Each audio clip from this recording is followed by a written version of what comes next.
Welcome and thank you for clicking on my video today. If you are here for the meme stocks, we will be talking about those after we get into some technical analysis for the SPY Qs, Apple, Tesla, Amazon, Nvidia, AMD, and Meta today, and looking at a couple other things. But pay attention to that portion at the end if you are interested in those meme stocks, because I think I figured something out, and I think Jim Cramer really does not want people to buy AMC, actually, and GameStop actually has a good technical look. It looks like it could actually head higher from where it's at right now, and I'm kind of leaning towards some kind of gap up going on into tomorrow, and I even deciphered, I think, one of his videos when I saw that signal. So we're going to be paying attention to that towards the end of the video, but right now we're going to get into our regular technical analysis. If you want to skip ahead, I totally understand, but if you want to stick around for a little bit and watch some information about the overall stock market and the individual stocks that we cover, I'd really appreciate that, but let's get into it.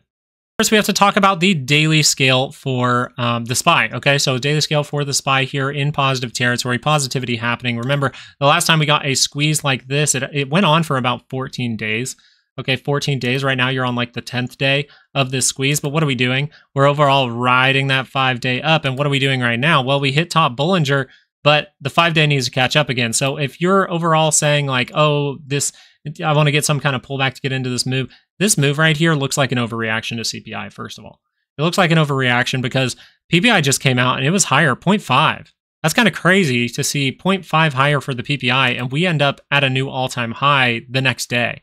That's kind of crazy to me, but at this moment, I think this might be a FOMO move, and I will not be FOMOing into anything as far as that goes. But I wanted to talk about something here with the 2-hour. It's just really, really cooked, and this looked like it could be some kind of FOMO move. And as of right now, we're seeing the market dip down on the SPY in the aftermarket. What's the problem with this? Right now, you're outside of that weekly range, so 32% chance you see something crazy happen. But when that happens on a Wednesday, you have 2 more days to pull back into this area.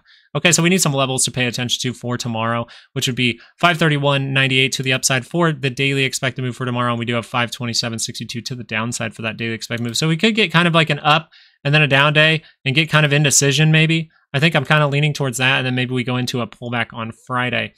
Maybe we can get some more data throughout this week. But as of right now, what do we want to pay attention to? I mean, as a trader, you really want this to pull down, get close to this MACD, and then curl back up. Anytime you curl back up, positive territory, the next big move can come. Maybe we want to go retest that 5-day moving average before we actually head higher in this move. Now, there is a problem here, and that is the fact that you're experiencing 32% chances at the same time, right?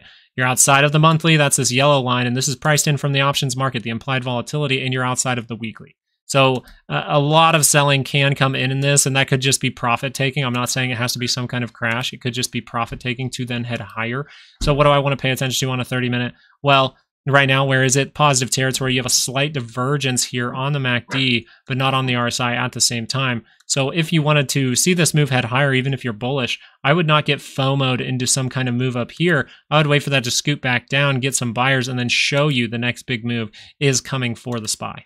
The Qs, I'm just going to show you the 30-minute chart and show you a very similar thing, right? We were talking about how the Qs were testing that weekly range at that point. We saw a little bit of red bars start to come in when we were live this morning. That's right. If you want to join us live every single morning, we do cover a bunch of stocks, and we will be, I'll be watching the meme stuff happen on my other screen and pull it up if that stuff starts to do something crazy. But for now, what's happening with the Qs, very overextended. We have a divergence up here on the MACD. Now that is not on the RSI at the same time, right? So this is leading me to believe there's going to be some kind of pullback, and then maybe the craziness continues. The only thing with this is you do have the potential for a bigger pullback because there hasn't been any real profit taking in this overall move for a little bit of time, and you're at a point where you're outside of those expected moves. And when you get outside of those expected moves, that means the stock is going higher than what the options market expected, and we might see some profit taking. And that's where you land in these zones 68% of the time. So you want to pay attention to those for tomorrow. Maybe we get kind of a nothing day or something like that, but 455.81 to the upside. Then you have 449.91 to the downside, and you're outside the monthly as well. So that's just telling you by Friday close, we could end back in this zone 68% of the time. And then by the end of the month of May, we could end back in this zone 68% of the time. And I really think they would like, if you're bullish, you would like to see some kind of bigger pullback, come down into some liquidity across the board here with the previous highs. And that would be a very good thing, especially before a big event like FOMC minutes and NVIDIA earnings. So we're going to talk about NVIDIA in a little bit, but I think you don't necessarily want to see the screaming higher when you have two of those very important events. You don't want to squeeze for probably more than 14 days, but as of right now, you have a couple levels to pay attention to. Am I shorting this by any means? No. I'm waiting for this to tell me that there is weakness up in this area. I do not want to fight against this. It's very hard to short a short squeeze. That's the whole point. The more that you short, we saw the PCC today, the more you short, the faster it goes up. Okay, so at this level, I'm not in any kind of position for downside here. If anything, maybe tomorrow, if it comes up to that daily expected move, I might get a hedge in place or something like that, which when I say hedge, I don't have upside positions. I just mean my position side size will be, if there is some kind of drop, I want to put, a few contracts in. That way I'm able to make some to the downside and then add back in if there's another upward push. So right now, it just looks like this is some kind of FOMO move. It just seems too strong when you just got a bad PPI report. But what did we say? Everyone said, every YouTuber over the weekend was saying the CPI is going to crash the market. What did we say? No, it won't. And we were right about that. So very good. Thank you so much if you are subscribed. The thing you want to pay attention to if we're going to see big weakness is the daily MACD crossing over. Now that's going to take some time, but if we actually get that daily MACD to cross over, well, that could mean we want to go negative, which means we go into a negative trend and then break through this. We might actually be seeing a little bit more downside here, more of a corrective move. But as we did just reach all-time highs, I'm kind of convinced, hey, this might do this and then pop back up for one more push higher, right? Beat down so that people who missed out on the move can get FOMO'd into the next one, and then all of the big guys that bought into the move can start to sell their positions a second time. I think that is very, very likely for the Qs, but we are paying attention to the signals. So just remember, 30-minute or a 2-hour. If either one of those pulls down close to the center line, turns back up, you might very well see a new all-time high again in the Qs later on. And this is where looking at the individual stocks is kind of why I'm like, okay, there might be some kind of pullback. A very important stock like Apple just showing you, hey, I'm pretty overextended right now. I'm outside of my weekly expected move. And if we go into some charts here, some 2 hours and things like that, what are we going to see? We're going to see divergences, okay? So as you dig into the individual stocks, you're noticing that up here, the momentum is saying it's dying out. So if Apple gets any kind of profit taking here, it actually can get a significant drop, maybe coming down into our zone here. Okay, this zone that starts from about 180 to 175, that area right there is very, very important. We've talked about it a lot. And when you burst through a zone, you like to retest in it to head higher. And we haven't really retested in it, I would say. So maybe we want to do this, curl back down towards that center line, and then we can see another push higher. But the thing to note here, you do have divergence on the MACD and the RSI at the same time down here. So you have to be open to this going negative. If this starts to go negative, that could mean this might be a little bit more dramatic to the downside. So pay attention to the zone. If we break through that zone and then we use it as resistance again, we could see some kind of negative trend on the 2-hour for Apple forming. So you have to be on your toes. On this channel, we trade like water. It means we're always adapting and we're always moving our positions and making sure to pay attention to multiple time frames so we do not get screwed out of a trade. And one of those would be if I think the 2-hour is going to crash down, right? I think the 2-hour is going to crash the market or crash Apple. Well, I want to pay attention to a 30-minute. Okay, anytime this 30-minute goes back into positive territory, I know, hey, the next move is coming. So if I did have a position up here, which I do not, but I totally understand this trade. If you scaled it, I mean, it's a fine trade to take because it's on a Wednesday and you're outside of that weekly expected move. So if this wanted to dip further down and come and fill this gap, anytime this 30-minute curls up into positive territory, I would not take any more downside for the time being because you could go sideways, you could get a bounce up to test this high again, and it's overall just saying, hey, take your money and run. Trade like water is the thing, and part of that is taking profit when you actually have green on your screen, right? You do not make any money until you actually hit the sell button, and that's very important to understand in a market like this one.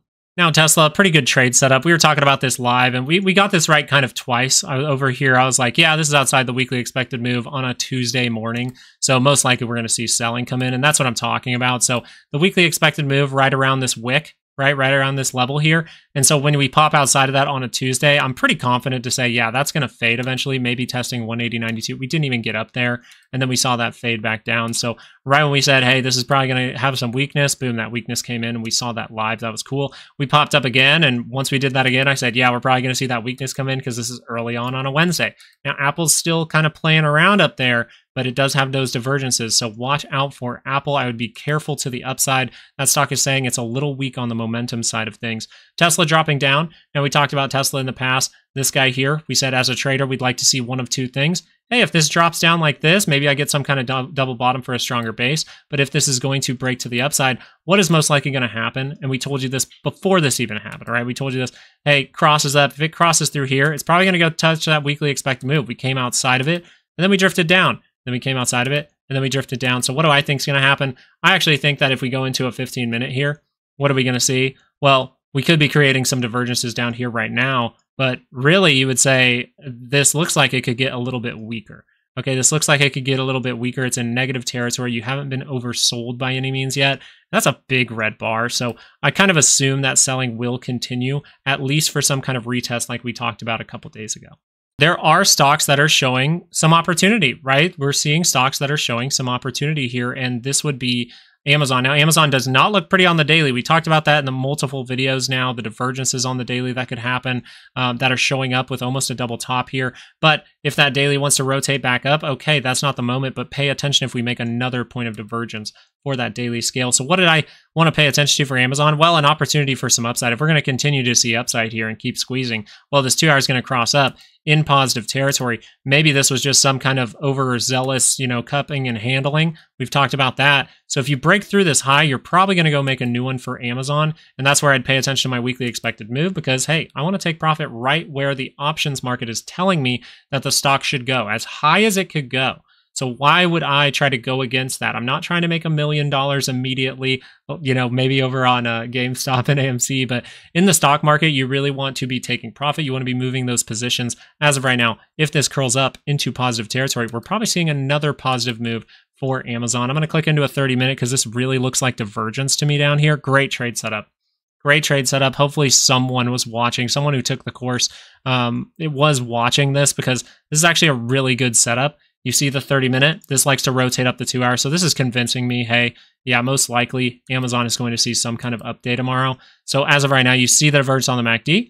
Awesome. You see the divergence on the RSI. And then you also almost got a triple divergence here. I mean, it came just barely not to it. But as of right now, you would say, hey, the divergence is here. We tapered off a little bit. Now that 2 hour has good potential to cross up as long as this 30-minute can go positive. So if you think that 2 hour is going to cross up, you can just watch this 30-minute. You can probably watch a 15-minute. You can probably watch a 15-minute and just see if this is able to rotate back down into negative territory. That would convince you like, hey, this move is going to fade. This is most likely going to test these lows again or even go make a new one. So you want to be very quick with it, always looking at multiple time frames. It is a very good thing to do as a trader.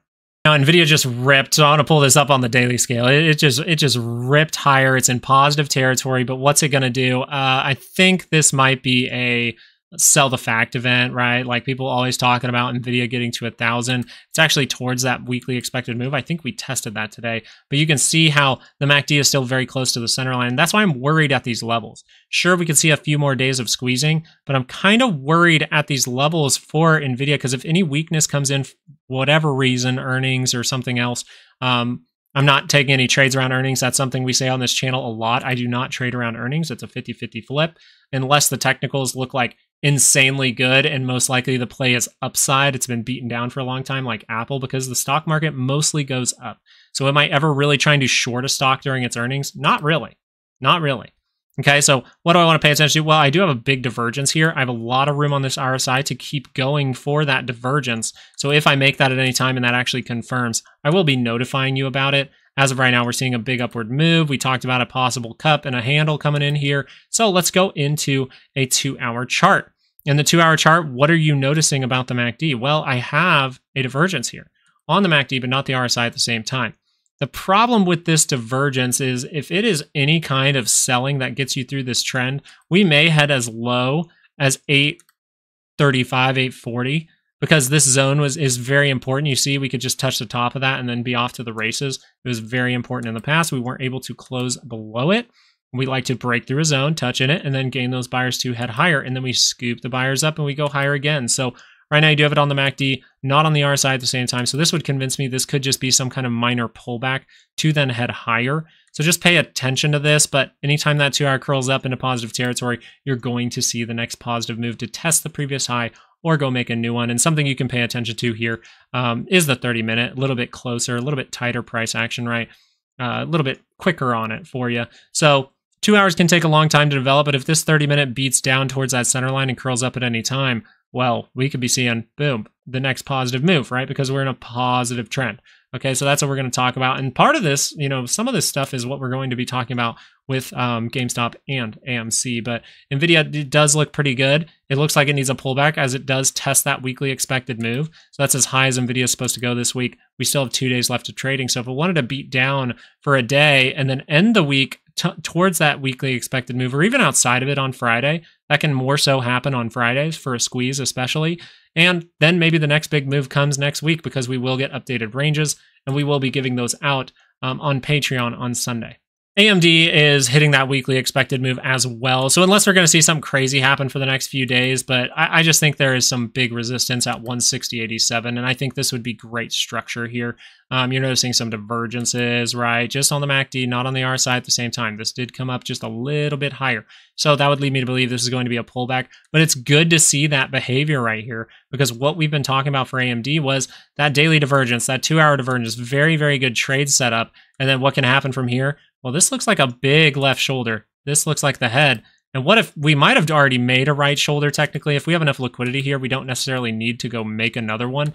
But if we do need more liquidity, which it looks like we need a pullback, we may see a reaction up to 160.83 and then see that kind of ripped away. And then people think, oh, we're going to crash. And then that turns right back around, giving you the head and shoulders in this area. Bust out of the zone, retest it again. You see we retested the zone. We bust out of it. We retest in it. We retest in it once. We try. Nope. We retest in it again. That's good enough for now. And then maybe we need to do that one more time if we can get up towards 160.87 to create that head and shoulders for AMD. The 2-hour, I'll pull that up just to show you guys the trade setup because this was a great little trade setup as far as the divergence plays that I like to do. Great trade setup. I didn't trade this just because AMD was wonky for so long. It was very wonky for so long, very negative trend for so long that I'm like, I just can't see myself taking an option play on it. And that's overall what I like to do in this environment, more option plays. But this would be a great time to take that trade. Like it makes total sense. You buy at this point right here, right as that crosses, right as that RSI goes above, and you get that crossing of the MACD right on this bar right here. Okay, so this bar right here says upside is there. You get a pop, you retest, now you're going higher. Great trade setup. And now that's as high as it's supposed to go for the entire week. So I would be very cautious and at least taking profit in that area. You can always leave some runners going and things like that. But it's very good to be a diligent trader. And one of the things you can learn from my videos is those weekly expected moves. That's as high as AMD is supposed to get according to the options market. So you can bet that if you get to where you expect, if you get to your line, those people are going to sell. And therefore, as you are green, maybe you want to do the same. If we gap up above this and start to just go, then that seems like we're going to just squeeze dramatically. And we might very well be seeing a major, major blow off top. Meta, I'm going to talk about on the 30-minute because I have some divergence here, and I think this move's a little too excited. Okay, now I was in Meta for a moment. This is when I placed my trade right on this bar right here, and we saw that drop off. So very good drop off there, and then we curl back up, and then we curl back up, and now we have a big divergence across the way here. It might look a little cleaner on an hourly, but I like my 30-minute chart. So if we see weakness tomorrow, just see if that's actually going negative. Because as of right now, we're coming up towards the gap fill. We're coming up towards liquidity. What if this just wants to do some kind of little move down and then curl back up? So for the bullish side, if that curls back up into positivity, what's going to happen? Well, we're going to test this high. We're going to go make a new one. But as a lot of things are at their upside weekly expected move and the SPY and the Qs are outside of them, you have to say maybe some kind of bigger pullback is coming. And that testing of that level of 453.08, that's really what I'm still leaning towards at this point. And now you have a steep, steep divergence here that can cause a negative trend that actually pushes down and causes the 2-hour to roll over. So you see the 2-hour here giving you that divergence as well. Now that just crossed, but you notice it's almost overbought already. So I'm kind of assuming that we will get some kind of reaction down to 453.08, and that might just be profit taking, right? This is a massive move and a little bit of profit taking maybe in here, but you would expect a little bit more profit taking as this move is pretty big. From this low right here all the way to now, you're up 12% in 2 weeks. That is a big move, and some people might take profit with that. We are squeezing, right? You have to say we're squeezing, and the dollar is telling you that. The insider's not really selling at this point, but we're coming down into this area, and this is where we talked about retesting to head higher. You're running into a trend line, so the dollar really can start to scale up from here, but you notice how much work it's going to have to do on a 4-hour to really get to positive territory. So I want to pull up the daily, just see what that looks like, and that's a thick red bar going way down. So if we're going to see some kind of little pop in the market tomorrow and then see the dollar start to rise, we very well might see the stock market start to suffer. Maybe we hit that daily expected move early on tomorrow to the upside.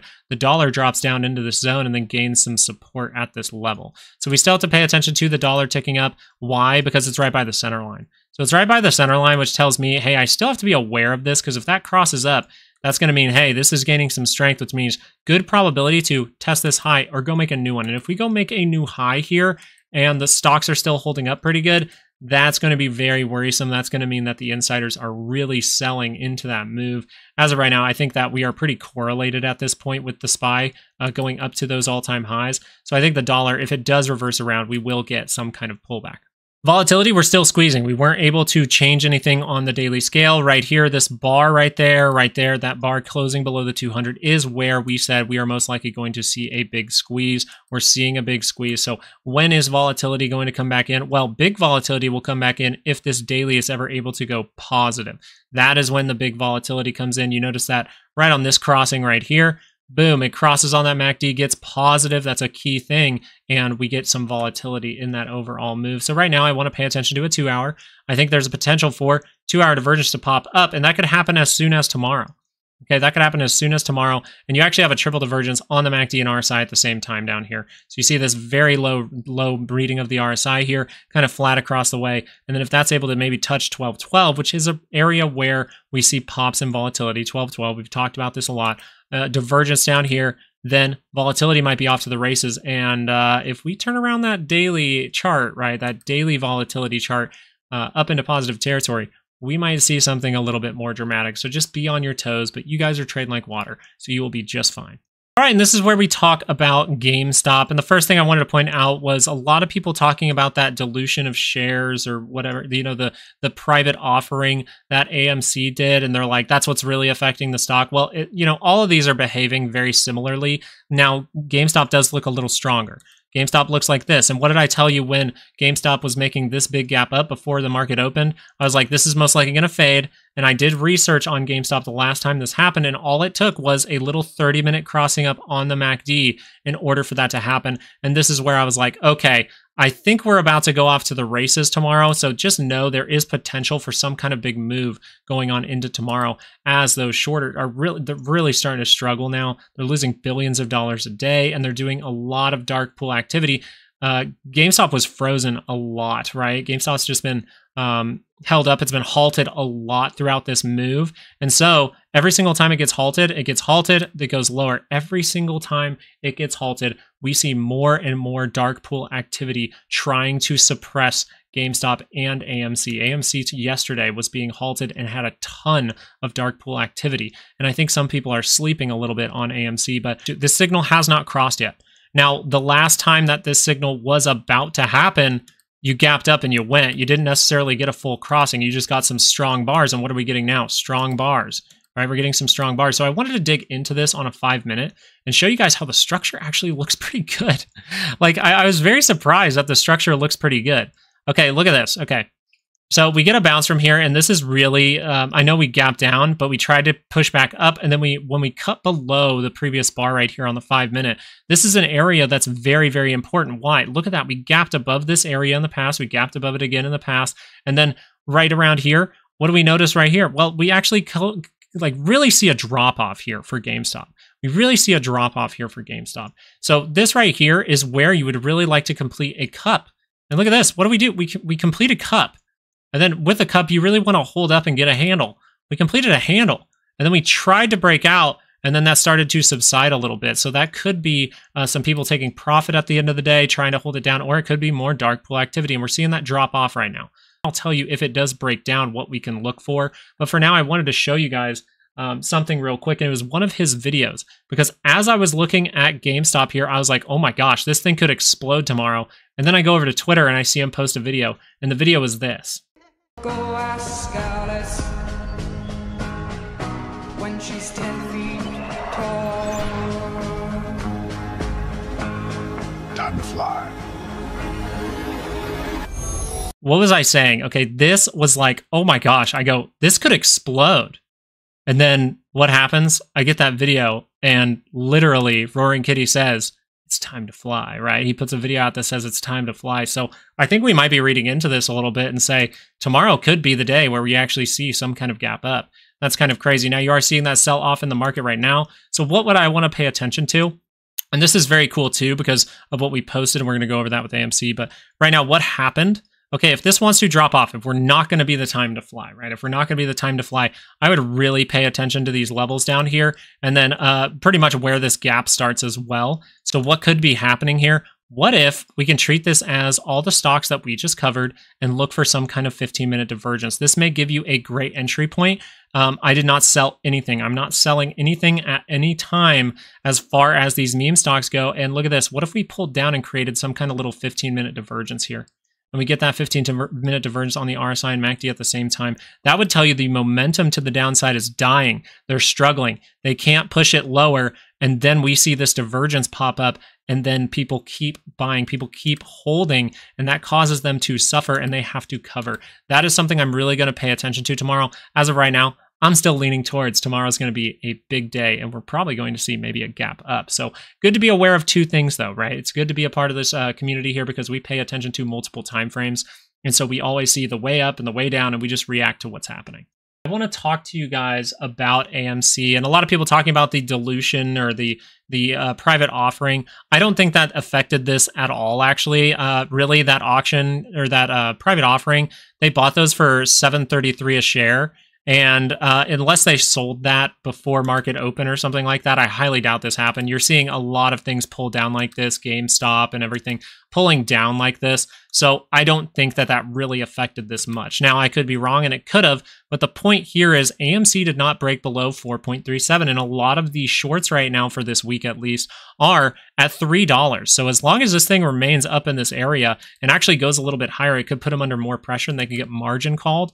But as of right now, same thing we can pay attention to as far as the technicals go. Boom, just like this. Okay, so I'm gonna really talk about this for a second. One thing I wanted to bring up was Jim Cramer talking about AMC. You guys saw his video last night where he's talking crap on GameStop and AMC. But if you noticed in that video, he was talking a lot worse about AMC. And this is where I'm kind of thinking there might be an opportunity with AMC. Everyone's talking about GameStop. AMC is kind of like running behind a little bit is what it seems like. But I'm all here for it. I'm in AMC. And what do we notice from Jim Cramer? Well, in his video, he talked more shit on AMC than he did GameStop. He's like, GameStop, at least it makes sense to invest in AMC. It doesn't make any sense. And if he's a real shill, if he's working for the big guys, then you would say, well, why is he talking more crap on AMC? And that's kind of what I'm leading into.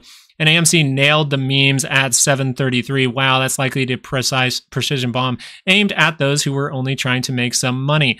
Let him eat popcorn. Okay, so once again, what is he doing here? He's specifically calling out AMC. Now, he does this with GameStop, but notice in most of his tweets, he's always mentioning AMC first.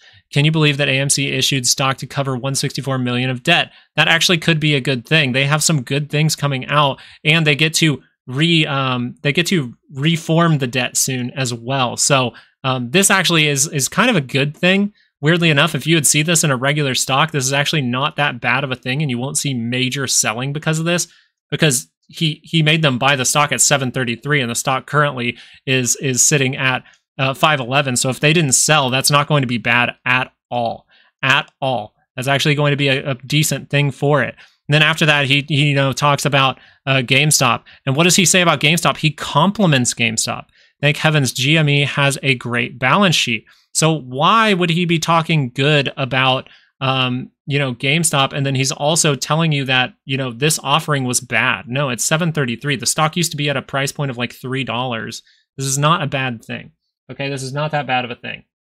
Now, it seems like it's in second place to GameStop, but GameStop has the stronger price action.